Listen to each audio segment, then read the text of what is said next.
$5 a gallon in California, $100 oil, and 16 ships burning in the Persian Gulf. All because of one missile that costs less than a used Honda Civic. And here's the crazy part, you've probably never even heard its name. It's called the Noor. So let me show you exactly how this thing works, why it's wrecking global shipping right now, and why your grocery bill is about to get a whole lot uglier. Alright, so here's what we're dealing with.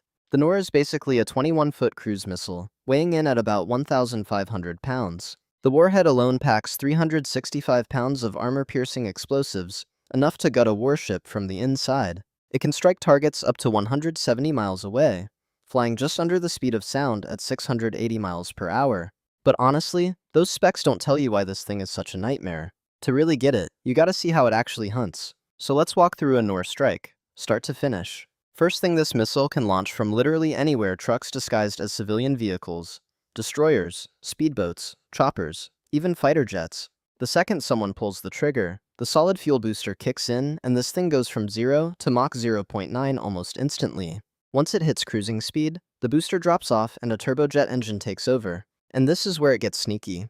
Instead of flying high where radar can spot it, the Noor drops down to just 65 to 100 feet above the water. It literally hugs the waves, using the curve of the earth and sea clutter to stay invisible to ship radars. The autopilot locks onto the target's last known position, while a radio altimeter keeps it from crashing into the ocean. Now here's where things get real. In the final phase, the missile's radar seeker switches on, scans the area, locks onto the ship, and adjusts course for a direct hit. At the same time, it drops even lower, we're talking 15 to 25 feet above the water. At that altitude, at that speed, the defending ship has literally seconds to react. Iranian sources claim a 98% hit rate, and based on what we've seen out there, that number checks out. When this thing connects, it's built for maximum damage. The armor-piercing tip punches straight through the whole steel. Aluminum. Doesn't matter then, a delayed fuse triggers the main charge inside the ship. The result is internal devastation: fires, flooding, dead propulsion, and a crew fighting for their lives. Add in the kinetic energy of a 1,500-pound missile, screaming in at 680 miles per hour. And even ships that survive are basically out of the fight. And look, we don't have to guess about any of this. We've got proof. July 14, 2006, an Israeli warship called the INS Hanit was patrolling off Beirut during the Lebanon War. Hezbollah, armed with Iranian missiles, fired 2 Noors from the Lebanese coast. One of them hit the Hanit, and 4 sailors, Tal Amgar, Shayataz, Yaniv Hershkovitz, and Dov Steinschus, never made it home. They were trapped in the rear section when the ship's fire suppression system sealed them in. The propulsion was wrecked, the flight deck was on fire, and the ship barely limped back to port. The second missile flew right past the Hanit and sank a Cambodian cargo ship 37 miles away. But here's the part that blew everyone's mind. The Hanit had some of the most advanced anti-missile systems in the world on board. But Israeli commanders never turned them on because they didn't believe Hezbollah had this kind of firepower. So the missile just flew right in, completely unopposed. That attack changed everything and proved the Noor wasn't just some theoretical threat on paper. Israel realized they weren't dealing with a poorly armed militia anymore. Hezbollah, backed by Iran, had nation-state level firepower.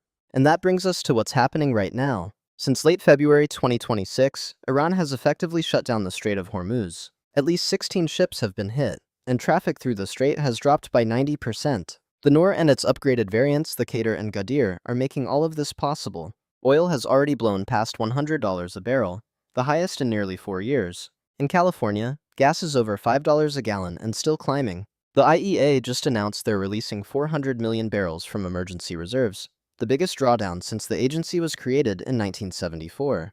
But here's what most people don't realize. This isn't just about oil. 85% of Middle Eastern polyethylene exports flow through that strait.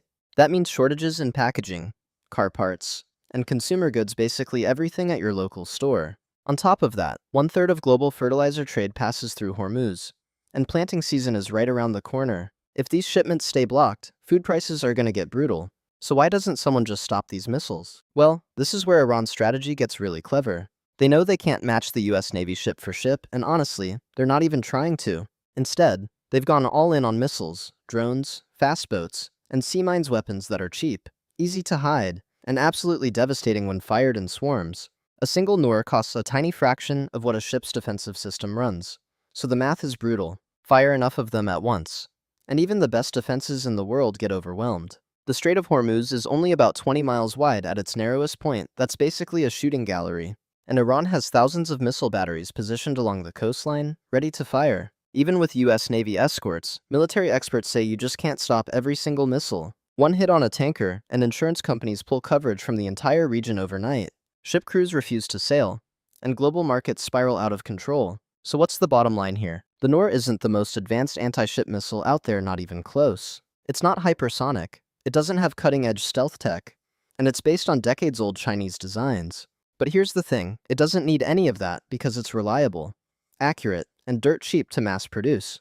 In the tight waters of the Persian Gulf, where ships have nowhere to run, it's a weapon that can flip the balance of power overnight. The Noor proves something that a lot of people still don't want to accept. In modern warfare, you don't need the biggest guns or the fanciest tech, you just need the right weapon, in the right place, at the right time. And right now, Iran has thousands of these things lined up along its coast, ready to go. The question isn't whether they'll use them again, they already are. Every single day. The real question is, how much more are you willing to pay at the pump before this finally ends? That's the reality we're all living in right now. And that's exactly why the Noor missile matters to every single one of us.